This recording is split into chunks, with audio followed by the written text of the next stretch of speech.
L'info éco avec Capital. Le chiffre du jour, plus 6,3%, c'est l'augmentation moyenne des prix des produits alimentaires dans les supermarchés dès ce 1er février. Pour arriver à ce chiffre, le Parisien a listé 24 produits du quotidien dont les évolutions de prix lui ont été fournies par un grand distributeur. Ainsi, la plus forte hausse des prix concernera la bouteille d'un litre de Ricard, soit 9%, passant de 18,75 à 20,61 euros.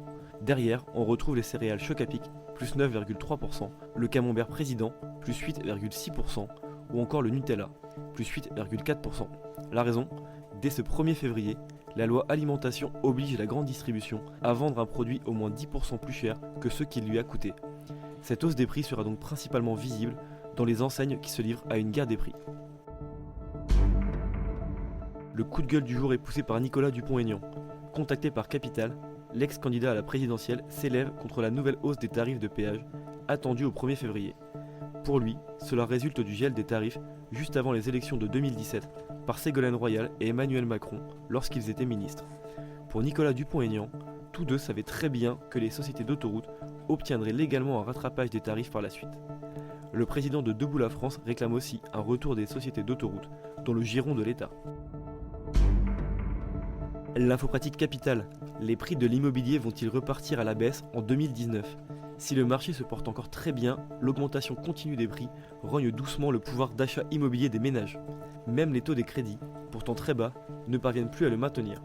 Un indicateur de pouvoir d'achat, mis en lumière par la Fédération nationale de l'immobilier, présage donc d'un retournement nécessaire du marché afin de recevabiliser les acheteurs. Toutes nos explications sont à retrouver sur capital.fr. On termine avec le prélèvement à la source. Pour rappel, vous pouvez choisir un taux neutre pour préserver la confidentialité fiscale de votre conjoint vis-à-vis de votre entreprise. Mais voilà, mieux vaut y réfléchir à deux fois, car cette option implique de nombreuses conséquences néfastes. Ce taux a été conçu pour coller au mieux avec l'imposition d'un célibataire sans enfant et ne tient donc pas compte de l'avantage procuré par le quotient familial.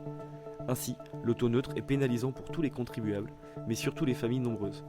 Autre problème, ce taux neutre est censé reproduire l'imposition d'un ménage ayant un revenu stable de moins en moins, ce qui défavorisera les salariés aux fortes variations de ressources, comme les commerciaux. C'était l'info éco avec Capital.